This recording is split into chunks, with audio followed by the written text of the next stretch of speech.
I'm enjoying all these different approaches to this. It's fantastic. So a lot of you were asking about the origins of this piece. This is a piece that was composed by Jim Kukulis for the youngest division of the Young People's Chorus of New York City that was conducted by Sophia Miller, and that group is ages 7 to 10. This is, the words are Swahili and English, but the work itself is what I would call world music, because it's newly composed. It's not a folk piece. It's something that Jim composed from scratch. So, and the words are just phrases. He lived in Africa for a lot of years when he was a child, and so the Swahili language is very dear to Jim. That's why a lot of his music has Swahili influences, African influences. So let's just look at this, and a lot of you are getting very complex, which is fantastic. But let's keep the ideas very simple, because we want to be able to transfer these to the classroom. So you don't have to share all of the things that your group talked about, but if I'd like to go through the different points and get some different approaches, because someone might have thought of something that you didn't think of, and it'll set off a light for you, in a different way. So let's start with the basic parts of the score, identifying the parts of the score. Anyone want to talk about that and how you guys talked about that? Yeah. So when you talked to us about the basic parts of the score, you mentioned the importance of children getting acquainted with the piece. So the title, what do you think is the title? The composer, and looking at the text. Yeah. So talking about what the words mean. right. Yeah, exactly. Good. That's fantastic. Anything else about what would a child need to know to be able to navigate this? Did anybody get into that? This part of the score is about knowledge of the piece and also about navigation of the score. So what else? Yeah, You have to, repeat signs. the repeat signs, exactly. And I do this kind of game with my students. When I draw repeat signs on the board, I teach them, those pinball machines that you can press the little button.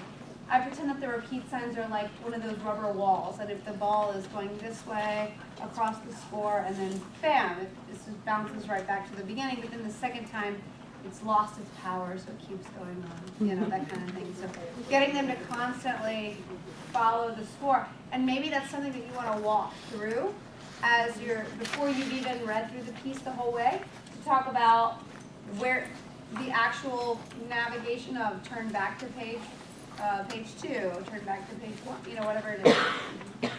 Good. Let's go on to the meter. It's a pretty straightforward situation, right? So did you guys talk anything about that? Anyone? Anything specific? Yeah. Well, the conducting for that comes handy. Right, it does, because you can feel where those offbeats are with the syncopation leading into the rhythm. So if you want to begin with just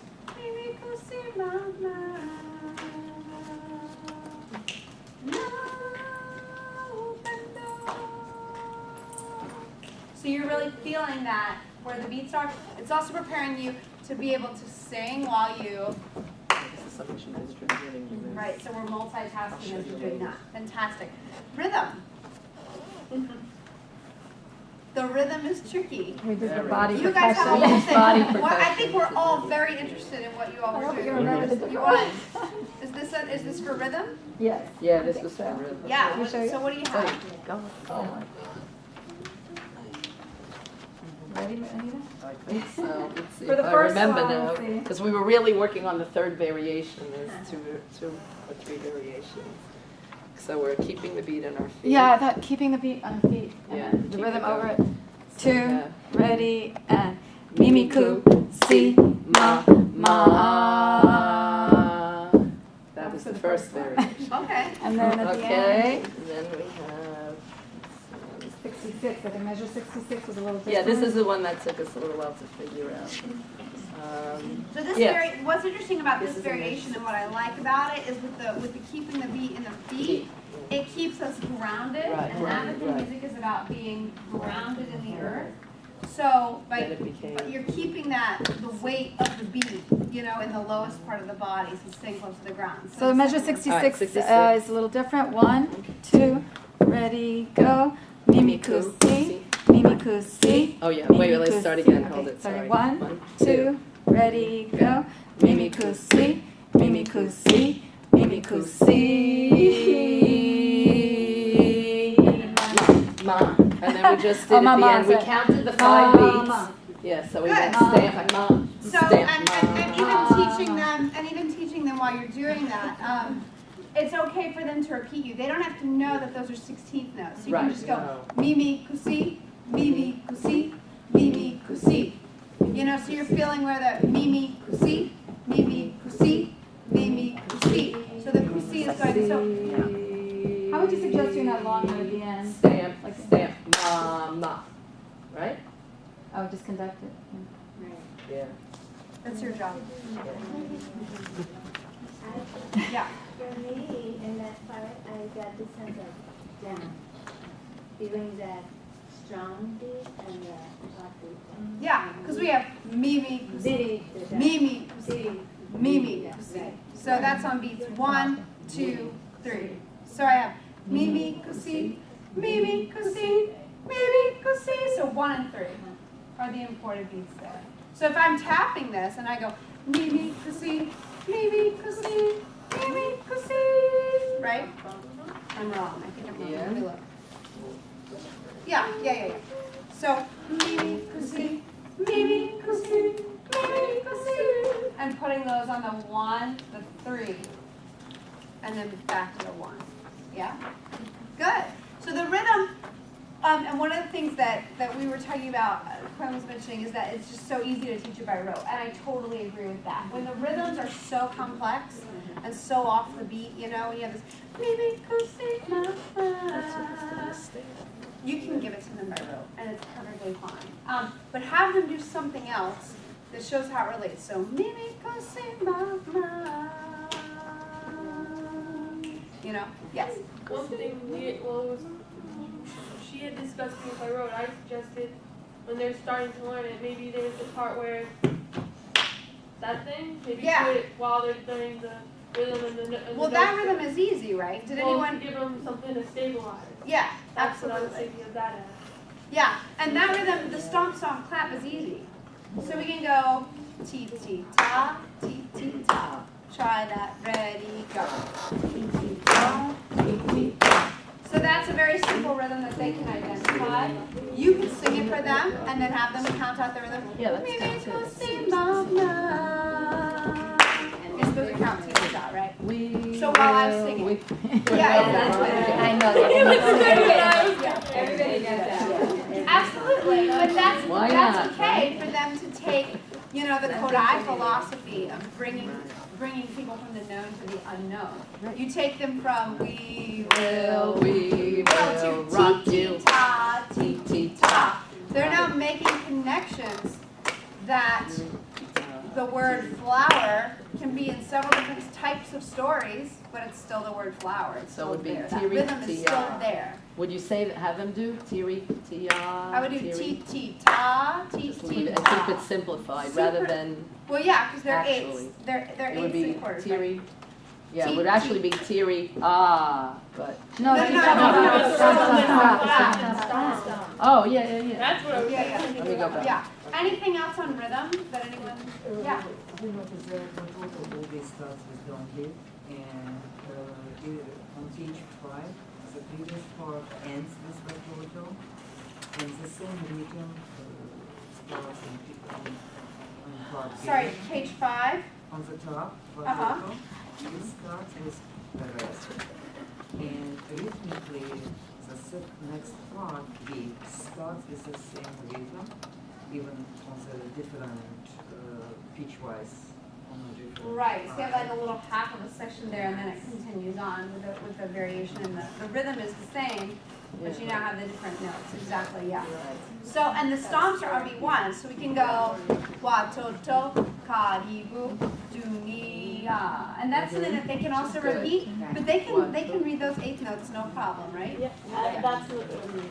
I was thinking your chair thing, you could start off with 2 kids on each chair, right? And then replace one of those kids with maybe an object or something to identify that Yeah. rest. And it could be that teaching 8 rests, right? Yeah, exactly. Yeah, And then that's have the fantastic. object be the stomp. And so that they Yeah. could actually visualize that and be able to read that. That's fantastic. It's great if you have a music classroom when you are itinerant and every period I'm in another place. The only time I have a set space is the auditorium for chorus. Otherwise, I'm all over the building, 5 flights, 10 Wow. flights. So. It's But very you can hard. look, YPC, we have not had the luck of having a building up until, we're actually having our own, thank goodness. We're building a place right now that we're gonna move into in January. But up till now, we have been in every church and rehearsal room and high school cafeteria and wherever we can find space to rehearse, that's where we've been. And so it is challenging when you don't have all your materials present, but you have to get creative. Instead of using chairs, why don't you bring 4 different color sheets of paper? And have the kids stand on the paper, put them on the floor, 1, 2, 3, 4. And then, Hold the paper up. or hold the paper No, up. Can't or they hold just it stand, up can't they because just they stand wouldn't next see to it. each other? Well, you want to have Yeah, a the visual. idea of beats is that they don't go away.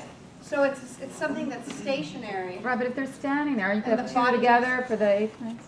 Yeah, just put them, Oh, I just thought of 2 something. people Are you touching saying the paper. On my piano, which is on a raised platform, and they're sitting, everybody would be able to see it. You could put like cups upside down.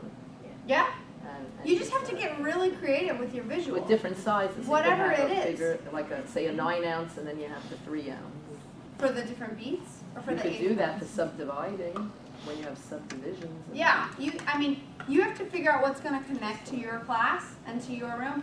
And I totally get the moving around and not having a space thing, because that's been my life for the last Very 10 years. hard. Oh But my God. you have to, necessary is the mother of invention, Yeah. right? So we have to just get creative and figure out how we're going to make that work, right? This year I have a schedule where some days I'm teaching 4 or 5 different grade levels, and you have to, and you have no place to keep your stuff upstairs, so you got to carry from the basement level all the way upstairs and pick and choose. Yeah, you know, it's what tough. you I need. know, it's tough. I don't envy that, the stair part, and the carrying. It's really tough. I don't know, a lot of teachers even have those carts, but in New York City we go Yeah, up, we have so no we can't elevator. have it. We have no elevator. Yeah, that's tough. Let's talk about solfege, Okay. or the melody and the harmonies. What did you guys come up with there? Yeah, there's harmony throughout the piece, right? But what can you, how can we introduce it? Say again? Yeah? Yeah, so finding those patterns, and how many times does that happen? Over and over again, right? So even though they might not be able to count, let's look at measure 5. So, mi, re, do. How accessible is that? Very. Very accessible, right? They don't have to be able to know that 16th note syncopated rhythm to do so, mi, re, do. And part 2, do, ti, la, so. Straight down the scale. Super easy. Yeah. Also, the sol mi re do part always is in unison, Yeah. and the other part is always in harmony. Yeah. Yeah, absolutely. And that when they hold that out, and you have the echo there. And that part comes the second time around. The do, re, mi, do it's always an echo part, right? And that happens Yes. the second time. And then did anyone else? I don't want to give it all away. What else did you guys discuss about the harmonies and the melodies?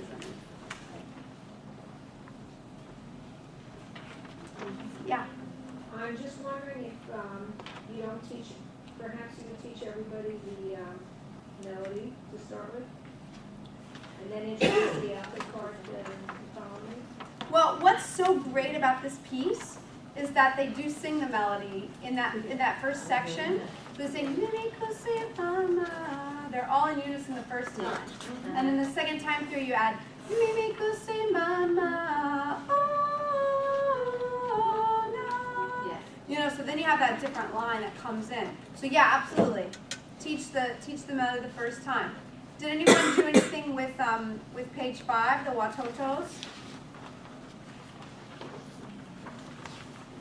You talked about the first system, how it stacks. So like 17 and 18 is in unison, and then Yeah. 19 and 20. Yeah, and then the same thing in 21, 22, right? And then, Yeah. well, 21, 22 is in unison, yeah. But so I use hand signs all the time because it's a visual that I can give for pitches that I don't have to speak. And if they're singing, they can look up and check in with their part. So if I were, here's your do, just follow my hand signs. I'm in 2 parts. So this side is part 2, this side is part 1. Watch. You can use one hand, this side follow this hand, this side follow this hand. Go.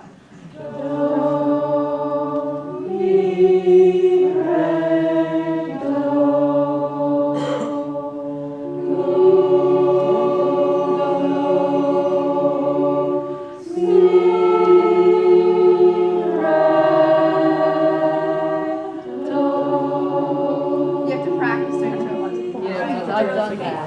But do it that slowly, Yeah. and then see, okay, part, who has the same thing twice?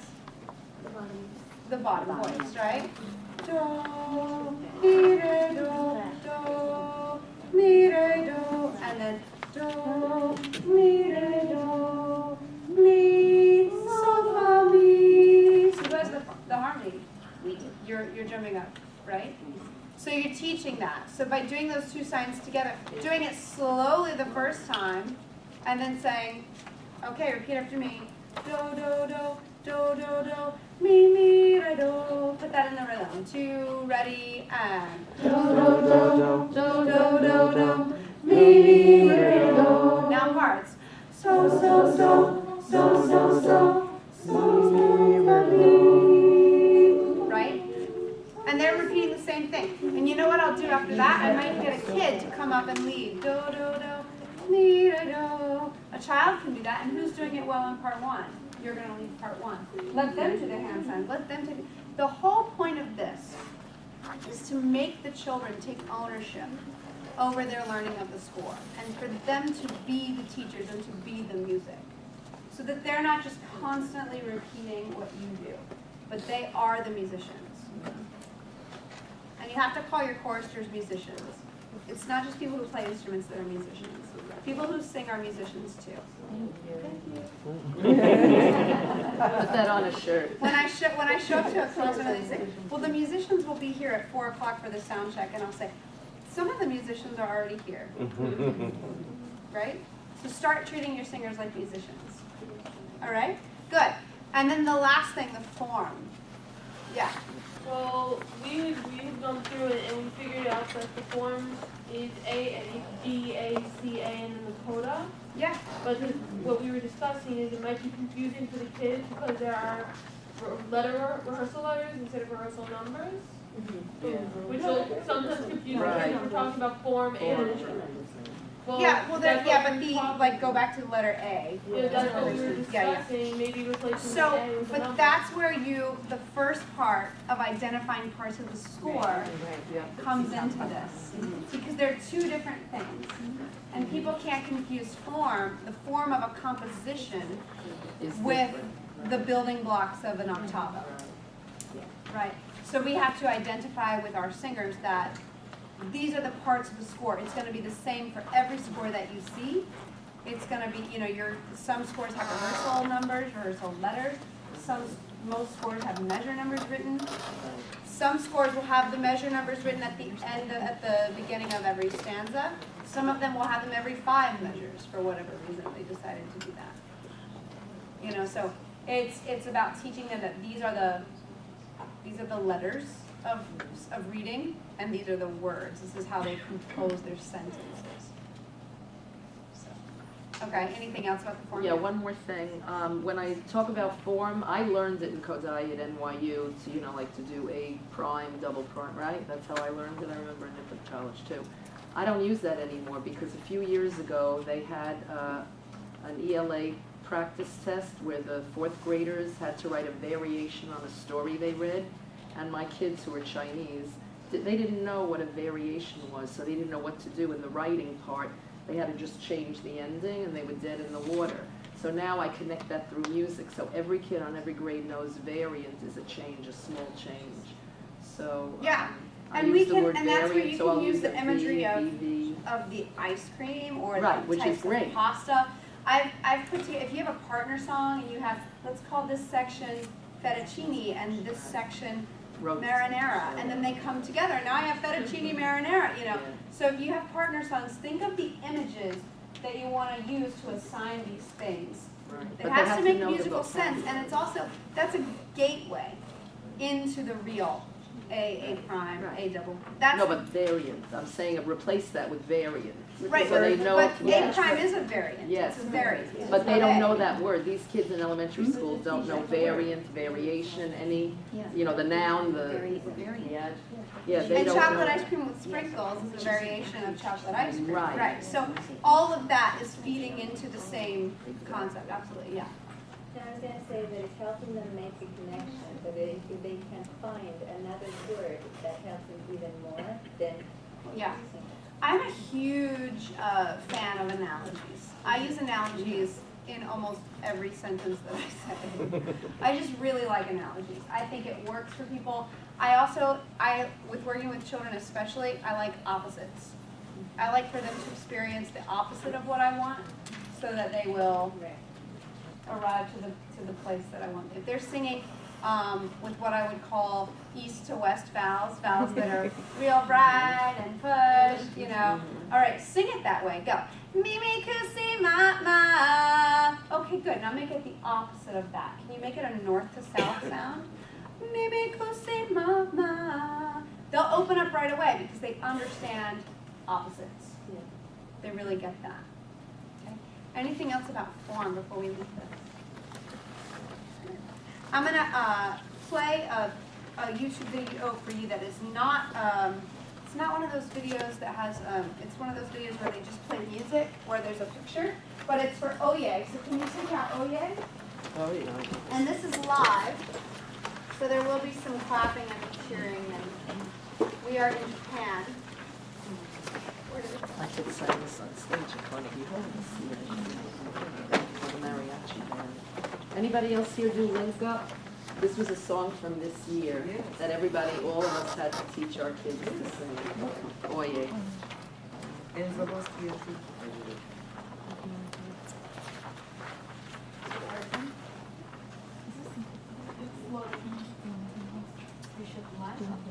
No, I didn't use this. I think I have it buried somewhere. I didn't use it because I had Got it? this in the book.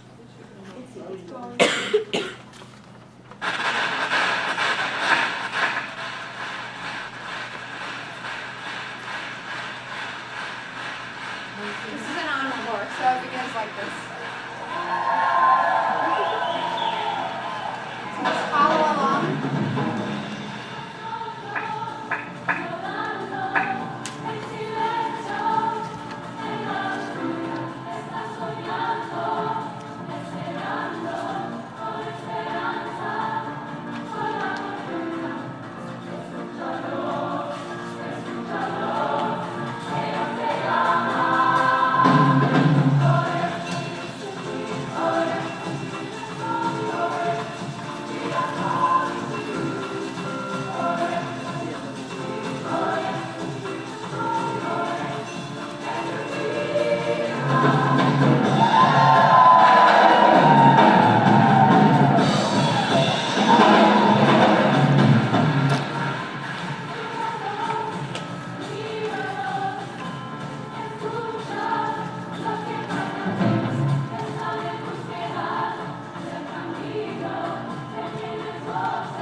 Okay, so I wanted to, oh, sorry. This piece is a great piece for if you have a middle school, because this Oye, and a lot of songs by some different composers, but a lot by Jim particularly, come in SSA and SATB, and they're in the same key. So actually what a lot of them are is the alto part is the same as the tenor part, and then you just have that bass part that's added. So if you have a lot of girls and just a few boys, you can order the SSA score for the treble singers, and order the SATB score for the boys, and have them all sing bass or tenor depending on what's comfortable for them. So that's a way of getting around some of your middle school issues with those boys with the cambiadas, right? Let's look at this score really quickly. Out of boys with the nada.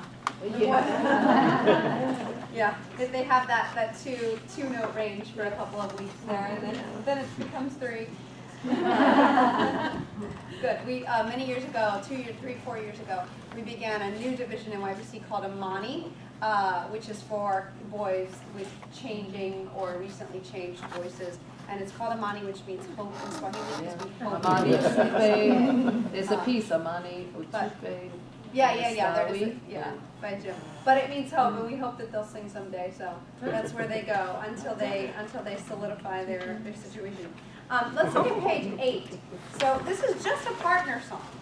So I have this. You will be backing up. There we go. Ready? So we have the alto part comes in first. In this is an SATB score. So the alto is the second line down. So I just have this. Oh yeah, are you listening? Oh yeah, can you hear us? Oh yeah. Your turn. Oh yeah, can you hear us? Good. And then my second voice comes in with la la la la la. Go.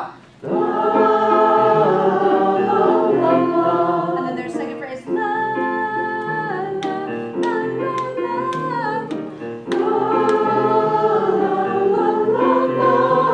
So then I can put those two voices together. Super simple, right? Because there are two different harmony things going on at the same time.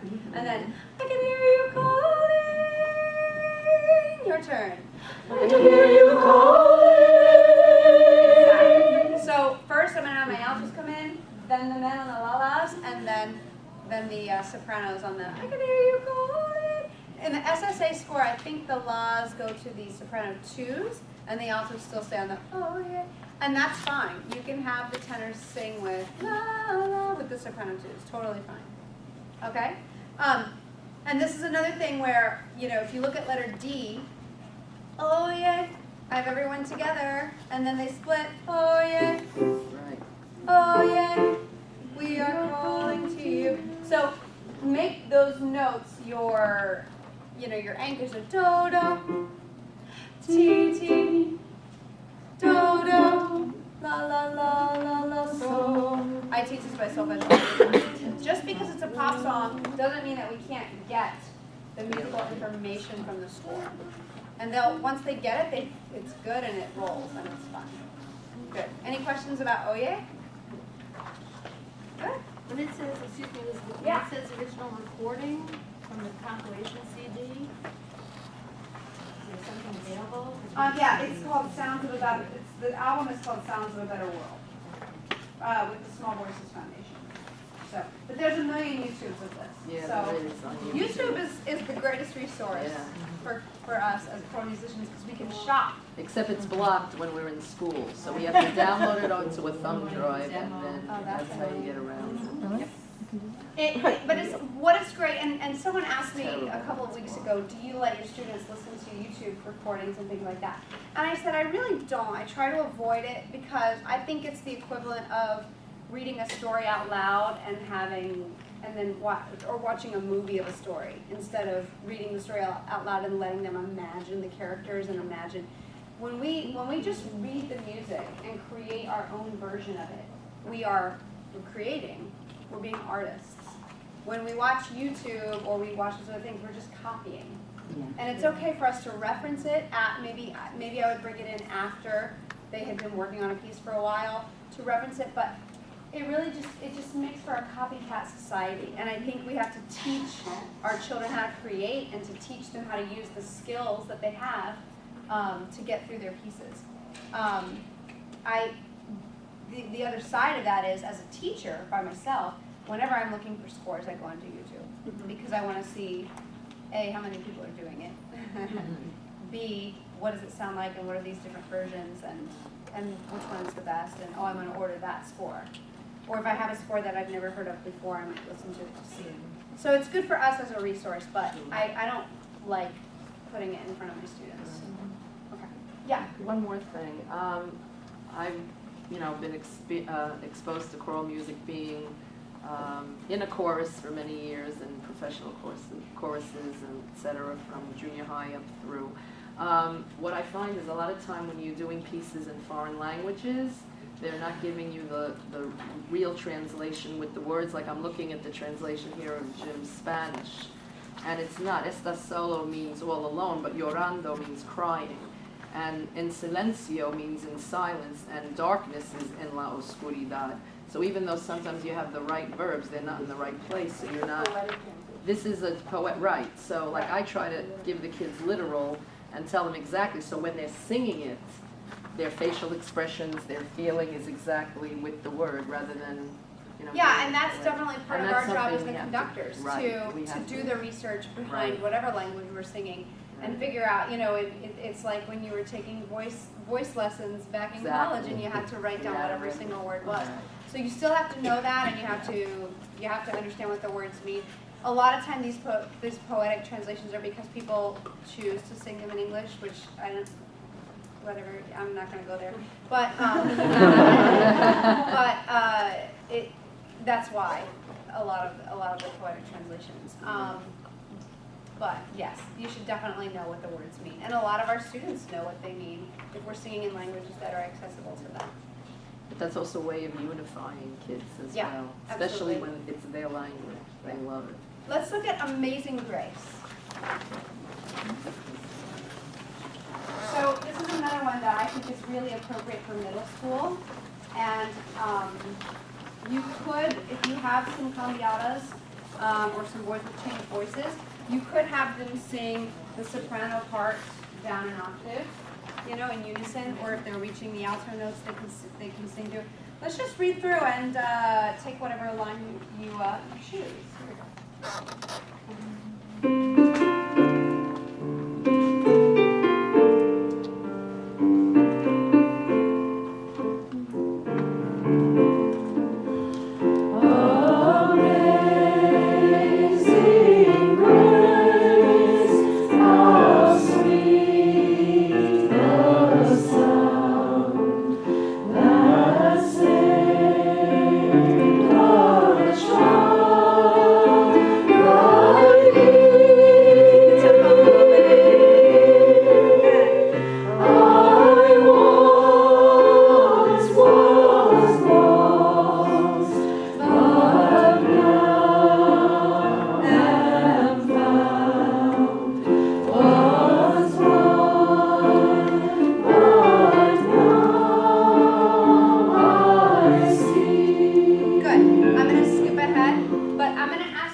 The great thing about this piece for me, in terms of what musical skills can they gain from this score, are the triplet versus the eighth note. So we've got that hemula.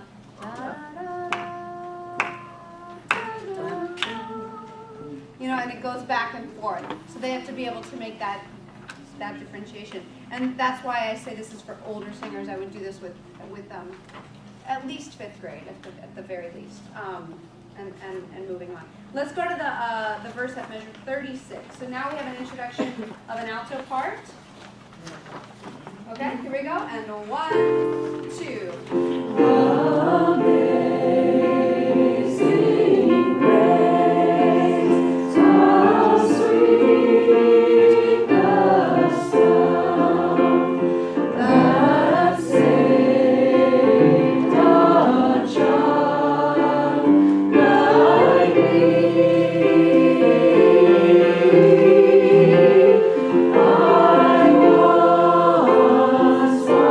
was lost,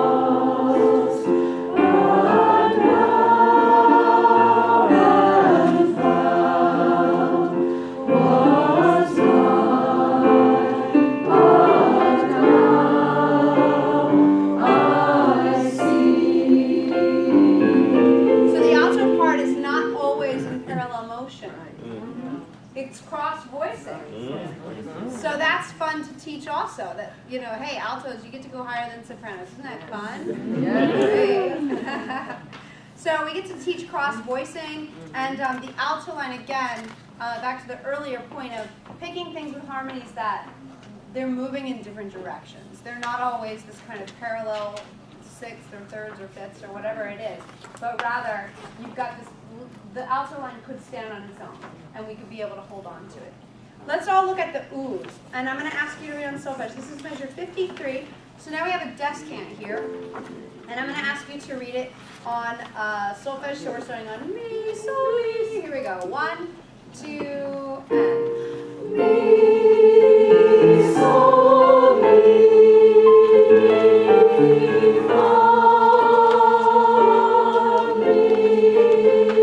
re, sol, mi. Up to T, la, sol, T, la,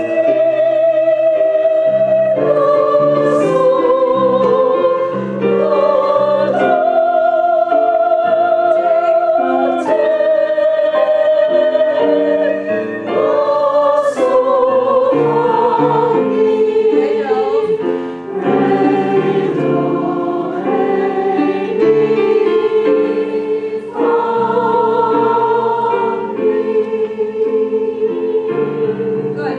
So now I'm introducing half steps. By the time I get to middle school, I want to start introducing the flat la. For me, it's lay. Some people say other things. And the flat T, which is the te. And that makes, if we're talking about scales, if you ever want to get into modal things with them, we're going to what mode there? Mixolydian, right? The flat T is mixolydian. Exactly. So we're going to which is very common in this Appalachian style of music, the mixolydian, right? So you might pick out another. You might begin, if you want to talk about mixolydian, you can. This is a way to tie this in, to pick a folk song. Banjo Sam or Cedar Swamp, or any of those old Appalachian folk songs that you can sing that are mixolydian. Old Joe Clark. So throw those in there and talk about mixolydian. Let's put all three parts together. Pick your favorite one. Page 9, measure 68. Pick up 69. And a 1, 2.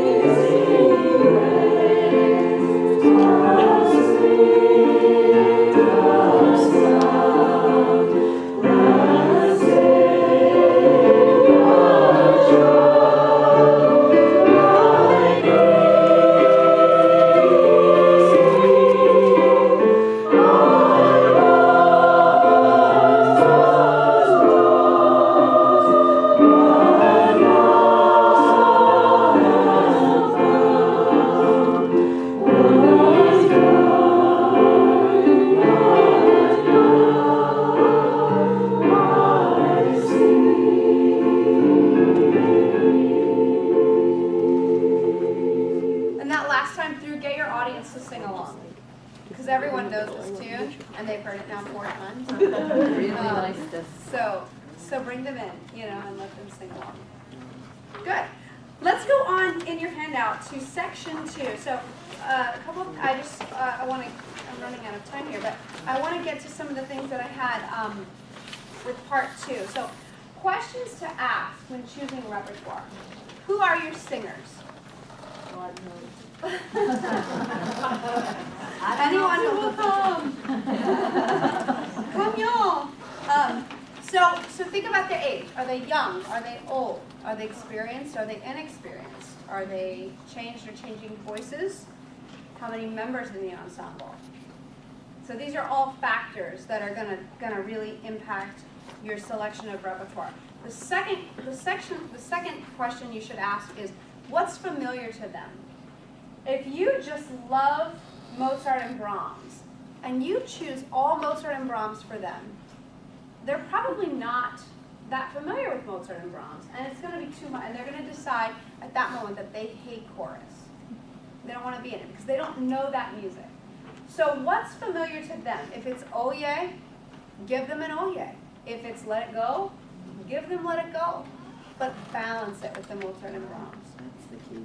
So we have to be constantly feeding in these things that they love, and you love what you know. Think of your favorite food. All the time. It's lunchtime too. Yeah. But your favorite food is something that is familiar to you. You're sick. You want to have, I don't know, chicken noodle soup or whatever it is for you. You have to think. Children are humans too. And in the same way that you have feelings about things that are familiar to you, like coming home, like whatever it is, they have those same feelings. So whatever rhythms are known to them, whatever interval, whatever type of mode or style of singing is familiar to them, let them have a little bit of that and then take them to the unknown. And I always say familiarity breeds fondness. So the more familiar they become with something, the better they will like it.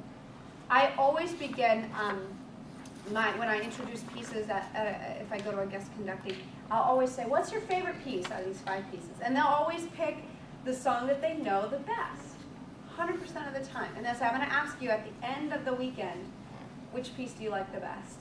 And 100% of the time it's changed. To probably what would have been the piece that they didn't like at all because they didn't know it. Yeah. I was just going to add to that. I have choruses that are really into like pop and music that they hear on the radio. Now, can we do this? Can we do this? Can we do this? And I decided to go out on a limb and teach them The Water is Wide. And they, they're like, God. I explained to them what it's from, the whole thing. And that became their favorite song. I mean, with all these pop songs, they want to sing Pink, and they want to sing, like all this stuff. And then they come and say, can we do The Water is Wide? Which is amazing. And they wound up performing that for their parents on like open school night. And the parents were like, wow. Yeah. And those are the best experiences because now they've opened their mind to all sorts of new styles that were not familiar to them to start. Yeah. I've never actually done a chorus, but I've seen a bunch of groups do these 2 songs, and they're both, one of them is geography, the other one has sign language, and in the beginning they have no knowledge about it, and in the end they love it. 50 Nifty, United States, and Song of Peace. Yeah. They love it. Yeah, 50 Nifty, and what was the other? Song of Peace. I don't remember. Oh, you mean no? I actually know that because I love it myself. It's a partner's song. If I It's beautiful. Oh, I haven't seen I don't know all the We'll words. look it up for sure. And it has sign language, really which is nice song. something that everyone should learn. It's very nice. And it's also for your audience, you have to think of this. So what does your audience know and what do they want to hear? That's the last question you should ask. I mean, after instrumentation. Is there a concert? Yeah. In the Bronx, Mark Haven section of the Bronx, where I was teaching years before. Junior high school, and I remember not the first year, but I taught Italian lullaby. In 2 voices, and they loved it. Yeah. They sang it, and everybody was listening. What was this? Italian lullaby? Italian lullaby. You're educating your audience as well as educating. Yeah, absolutely. So what I have here, the 4th thing really is the instrumentation. Who do you have? Do you have a pianist at the concert? Are you singing to track? Are you singing a cappella? Do you have a percussionist? So you have to ask them. So you have to, are you the pianist? This all impacts your repertoire choices, greatly. What can you head conduct, as you play? It makes it really tough. Yeah. I just want to add one more to the song thing. The song Brave, everybody loves that song, Brave. And Sarah Bareilles, yeah. And then at the Grammy, she did a duet with Carole King, which they did beautiful. Oh, yes. Brave. Did anybody see that? Yes. Absolutely incredible. So I decided once again, to go out on a limb. And they loved both songs. We wound up doing both songs for the concert. So, something from the 60s, something from now. It's like, I try to pick just so it's a wide range, something from now, something from maybe Broadway or a movie or something, so it could be, you know, Frozen, or it could be 1,000 Years, or, you know, could be any of those, and then something older, you know, something positional. So I said, well, we have to sing 3 songs, we gotta pick out, you know, something from here, something from here, something from here. So I don't get that, why can't we do, you know, all 3 songs? Yeah. And also And this some all year, modern songs. you this know, year is so. the 50th But anniversary. they love it anyway, they wind up loving, they wound up loving this song Beautiful by Carol King. It is. It's great. This year is the 50th anniversary, FYI, of The Sound of Music. And this would be a good year to do songs like that, and especially if you haven't done a chorus before, to introduce the notes of the musical scale. I did this song with hand signs and everything, and I did my own arrangement of Do, Re, Mi at the 9th Avenue Food Festival this year. It was in May. My chorus sang. That's great. They invited different people to perform, and they love it. They just love it. And since they didn't have a piano, I took my laptop, put it in the piano, and recorded me playing all the accompaniments, and then my technology guy in school put it onto a CD, and that's how we perform it. But, you know, you have to do what you gotta do. Yeah, you have to be creative. I want to go over here. You were raising your hand before. Yeah, and wanted to add on to the song content. I was in a workshop a couple of years ago. The presenter said that whenever you choose repertoire for like a band or an ensemble, whatever, for school purposes, you have to think most importantly about the content of the song. It's not going to be something like that would cause controversy, so to speak. You have to be Yeah. careful. And one thing I also want to add to that, and to the pop stuff, I really, you have to be very careful with pop stuff, because you cannot sound like someone with a mic and pitch master in the studio and all the instruments, and so you have to be very careful with the arrangements that you choose and how you work it into the voices, because otherwise they come out saying, well, we're not that good, because it didn't sound like whatever recording they've heard. So to be very careful. And then the second thing with that is give them music. Let them see that pop songs are actually written out also. Make an arrangement. Don't just give them a word sheet. Give them a piece of music that says, this is how people read. This is our art, and we're going to carry it on. We're not just going to listen to things on the radio and then do it again. I missed something over here. Did you have a question? Well, I have my hand up real quick. Yesterday, again, I'm a band teacher. I just started to do this, so I have a 6th grade ICT class, and I was going to show them Do, Re, Mi. And at the last minute, I chickened out because I really didn't have the piano part under my fingers yet.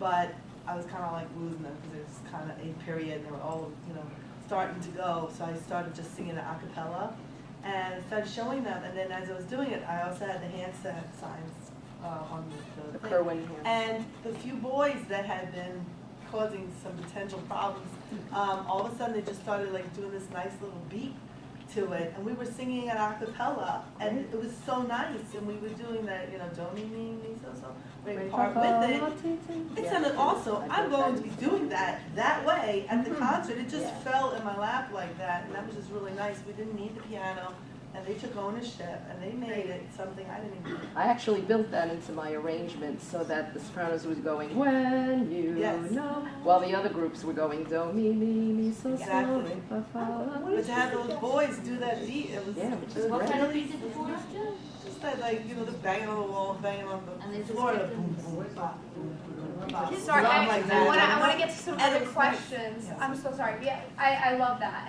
and the beatboxing is very popular right now. Yes. Yeah, they love that. Yes. What is your suggestion? I have this year 2 8th grade chorus classes. They're pretty small, but I've had students for 2 years, so they know, you know, the routine in the chorus room. They know vowels. They know solfege and rhythms. But I've got new students that's come in just this year. You know, how do you deal with that? Because I was thinking about repertoire for them at the end of the school year last year. And one of the things that both of the groups did during December was an adaptation of Hallelujah Chorus. So I thought this year, great, now I'm going to do the Vivaldi Gloria. But now I have these new kids in there. So, I mean, you know, how do you deal with that? That's where I go back to my original statement about teaching to the smartest children, to the children know the most. Beginning of the year, I'm going through this the same as you all are. You have younger kids that move up and they don't know. I assign buddies from day one. If I have a child who has been with me before, I just set a culture of, you're going to be with this person and they're going to show you the way. And I tell the buddy that if that person makes a mistake, it's their fault. And they have to teach it to them and get them to come up to speed. And they catch up pretty quickly. It takes a good half a year, at least, for them to catch up. But by having the buddies, it just says, oh, we're doing this now. They can teach it to each other so much faster than we can teach it to them. So I would just use that knowledge that you've already given to the older children and tell them to impart that knowledge too, so we can all get on the same page and move on. But what happens if the new kids, they can't match pitches? Well, that, I personally believe that every child can match pitch if they practice it enough. It just, for some of them, it takes years, and for some of them, it takes a few months, if they're poor to begin with. It just takes practice. It's like, I'm not going to go and run the New York City Marathon when I don't run at all.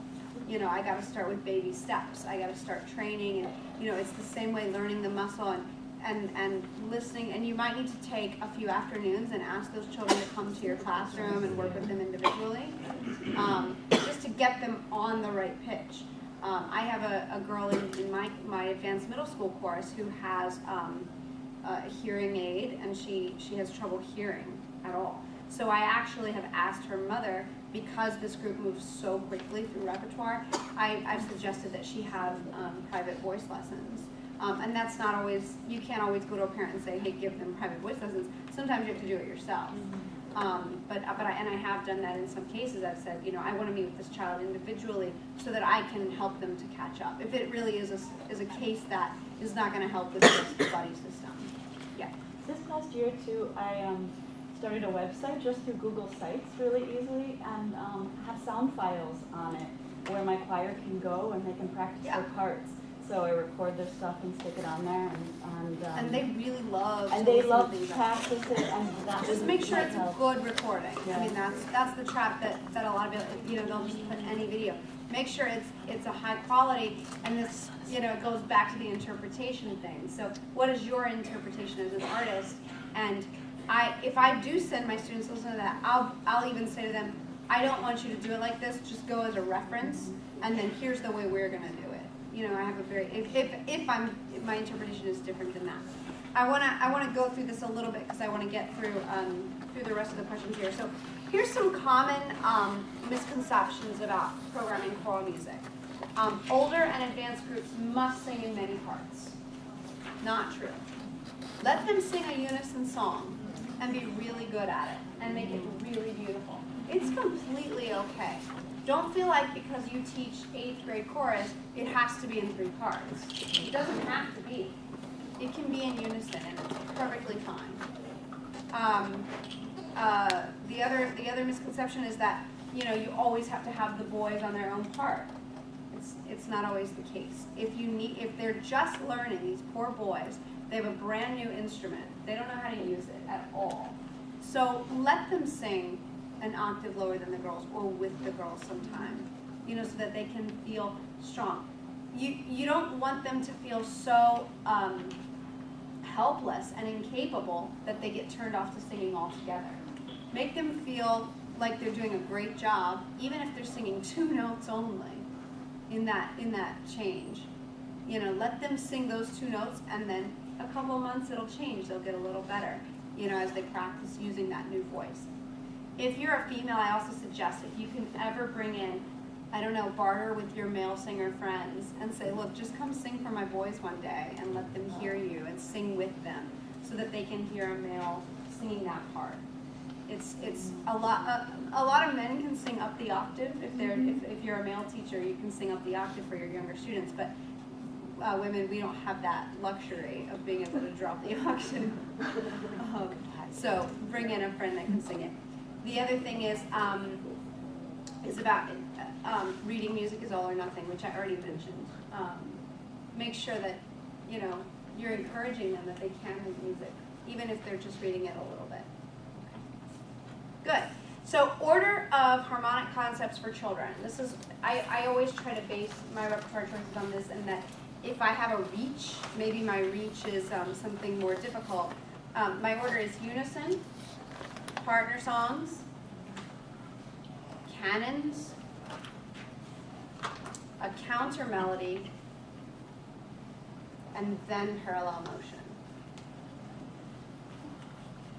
So you're building up to that.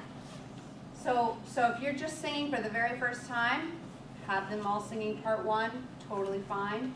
And then slowly start to build in partner songs where they get used to doing two different things at once, or call and response.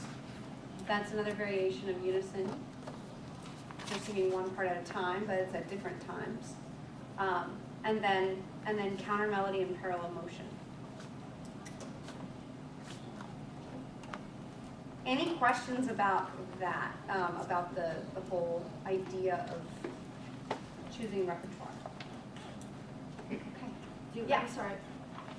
How is counter melody different from regular harmony? A counter melody is kind of what I was describing before, meaning that the line is not always parallel to the melody. So it's, one is ascending while the other is descending. Or I would consider a counter melody something that can be sung on its own, not in performance, but just you can hook on to it a little easier than I'm constantly a third under the soprano. That's really hard to hear, really challenging. How about a third low?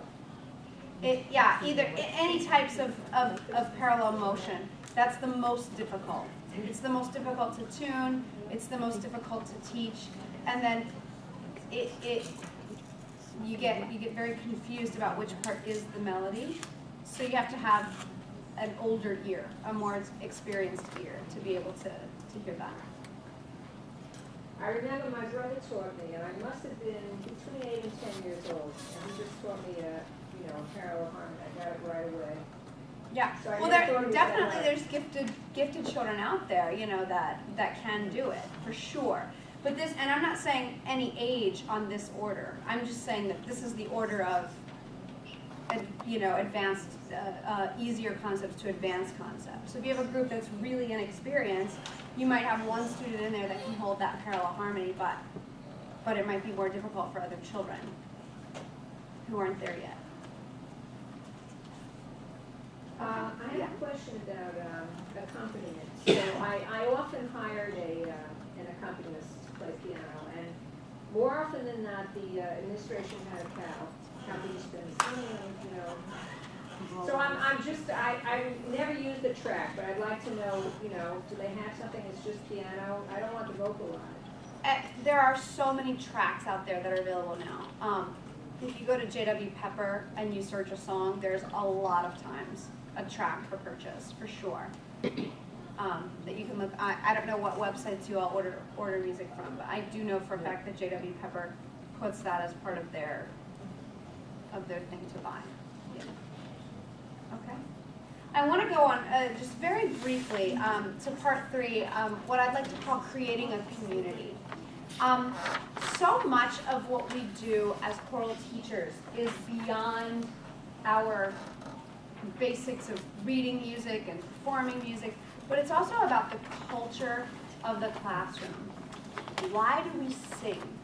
We sing because there's something inside of us that needs to be expressed through singing. Children begin singing as they play, very naturally. It's something that's in our spirit, in our being. So when we think about singing, it can't just be, we're just doing it for academic reasons.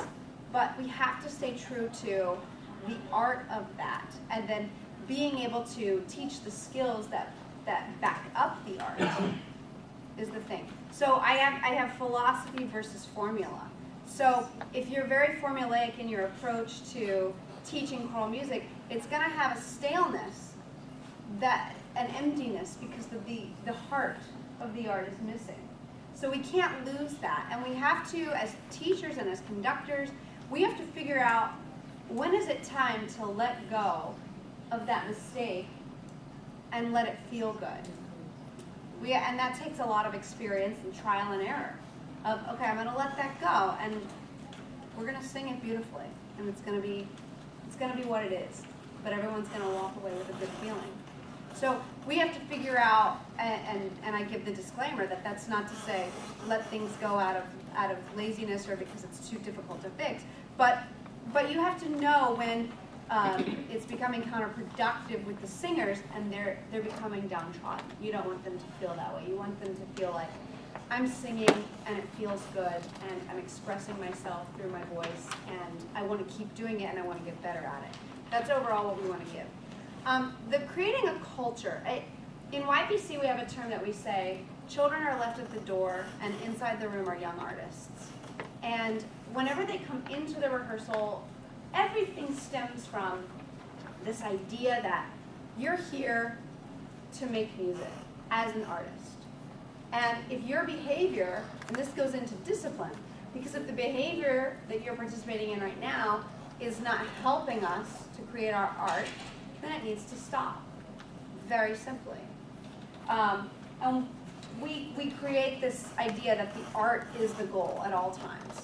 So is that helping us to sing right now? Okay, good, let's move on. Helping them to make these decisions and giving them ownership of how do I create my art? Even as a young person, how do I express myself? How do I give to the audience through my song? And letting that be what drives their behavior instead of us constantly dictating to them what it needs to be. But letting them make good choices based on the goal of the art. I already said it before, but we have to move faster. We have to be faster teachers because they're moving fast.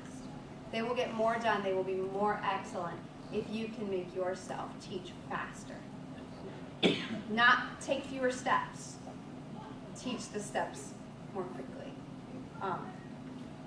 The environment is a huge deal here because you're coming from very diverse neighborhoods and there are cultural things in all of the New York City neighborhoods that we all know about.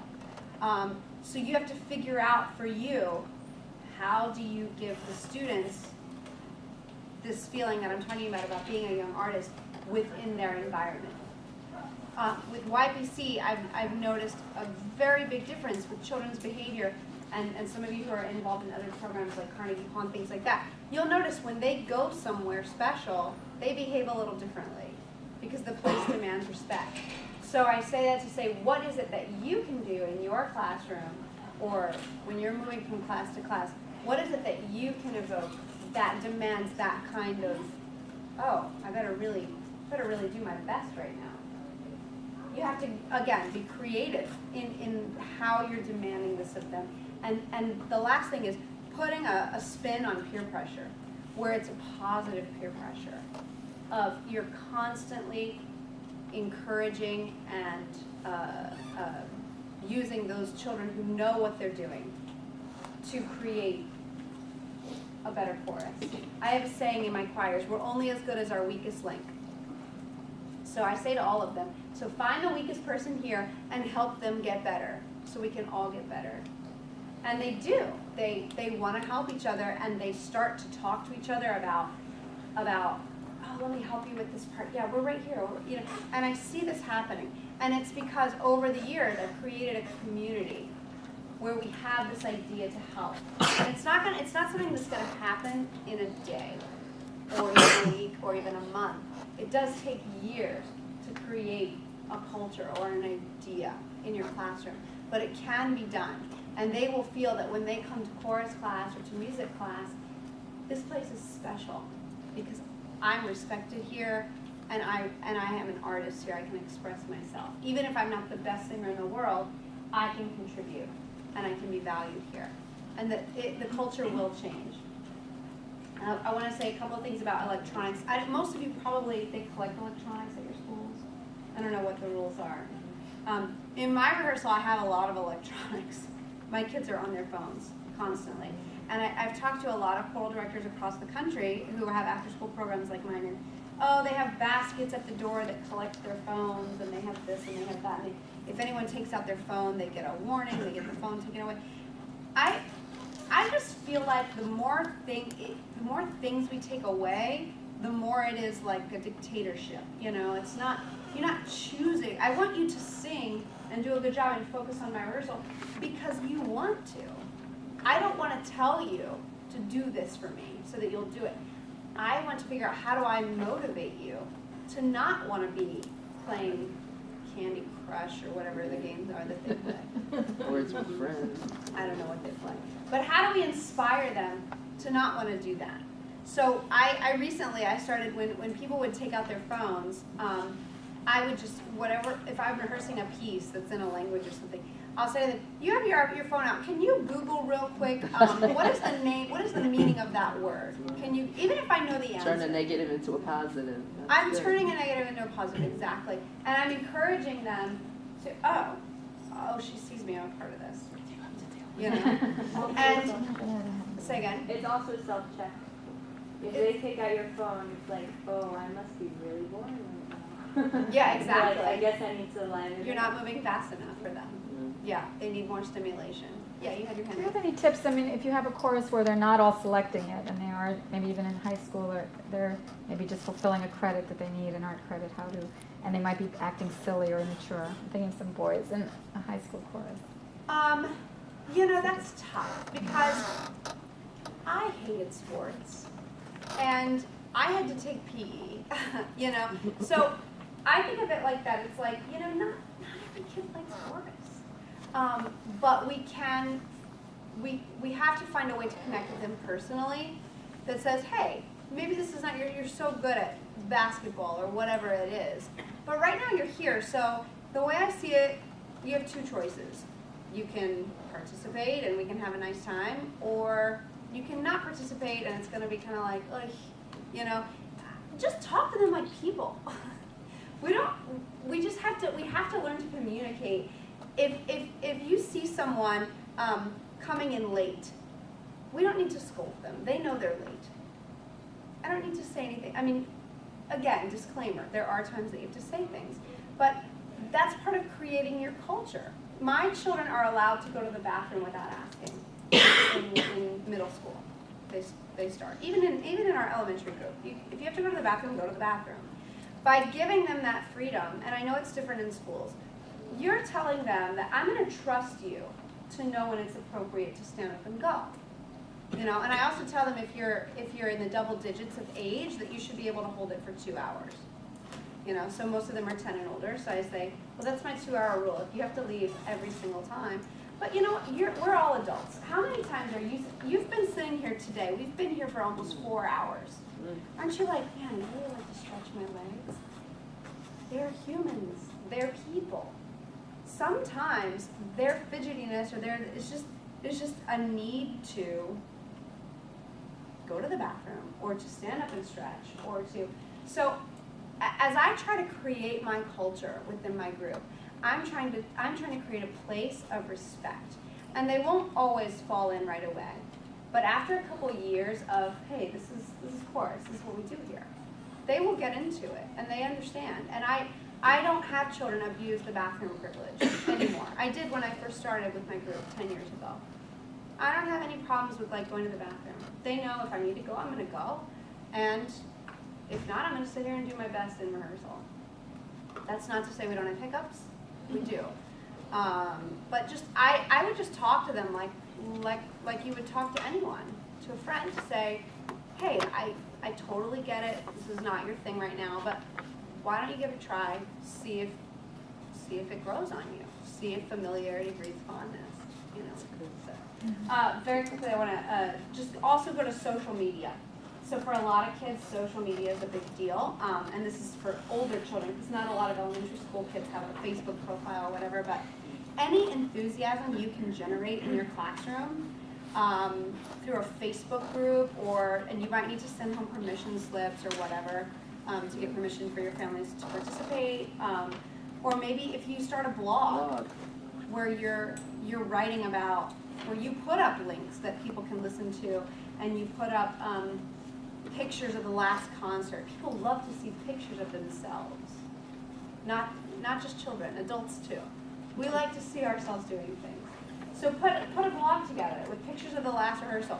Say, I started this, again, with the cell phones in my rehearsal. I was like, oh, you guys all have your cell phones out? Let's take a selfie, ready? And I get in with the chorus, we take a selfie and say, all right, good, let's put that away and move on. And then we're moving on. But I'm turning it into a culture. I'm not just turning it into a positive behavior. I'm creating a culture of, this is a very cool place. And this is a place where we're just people singing our songs. And we're going to be the very best we can be, because we should always try to be our very best at every moment of life, right? The last, sorry. Just adding to that, because I put a lot of things on YouTube and on the websites of schools. If you go and you put things on YouTube, and if the kids want to go, what kid doesn't like to share certain things with their friends, even if they're not in? This is going to be on YouTube. You want it to look right. It's a positive thing. You want your friends to see this. It's a positive reinforcement to them that they can then share it with, whether it be family members, friends, everything else out there. You can, absolutely. Grandparents love to see their kids there. And what are the rules for public school for that? As long as you have a permission slip from every parent, it's okay. Oh, you can. Yeah, some schools have packets, so. Oh, okay. So people have. Well, you can do blogs, though. Yeah. You can do a blog that goes home to parents. Most classroom teachers have created blogs now, that especially in the elementary age. So why not create a chorus blog? I haven't had the issue. I've done it mostly with high schools and colleges, but high schools and colleges where I've done most of it. And if it's younger, I will go and ask the director, is it all right to put it on YouTube before it goes out there? Yeah, sure. You need permission for sure. If not, it goes private. Because even if that, you can say something that goes private, you can put it that way, and then the director can only share the link with those people that are supposed to get it, and that's it. Or it can be set up to only if you have the email address locked in, or the ID of the person locked in that has a YouTube, so they can't share it with the world. It can only be a select group. So there are ways of using YouTube with the 3 settings they have out there. Public, private, and unlisted. To go and be able to use it with the group and limit it only to the class that has it, to maintain confidentiality and deal with issues like that with the school. Excellent. And I want to just closing with the very last 2 bullets I have there, because I know we're running out of time. But consequences I already mentioned. Just try to spin it in a way that really just is about. It's not about you must not do that, but it's about, hey, what are we all trying to do here, and how does your behavior fit into that? And again, it will take time to create this culture, but it can be done in any scenario. The last thing is backing it up, and I put that to mean you have to be a good musician also. So if it's been a really long time since you sang in a chorus or took a voice lesson or was in an instrumental ensemble, get back to it. Because you cannot be good at making art if you are not making art, creating art. You have to do something to make sure that you are the highest level of a musician that you can be. And the only way to do that is to keep practicing, to keep performing, keep making yourself get out there. Don't just teach all day and fulfill the thing of those who can't teach. Do it also. Find a course. There are a million courses in the city here. Find one, join it, be inspired, and then you will inspire also. Thank you. And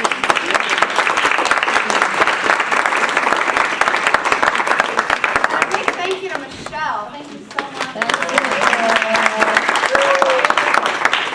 If any of you need verification of PD credit, you have those forms over here. You can pick out your way out. Please fill out your evaluation. And then I'll give you this. Let's give it up for Elizabeth.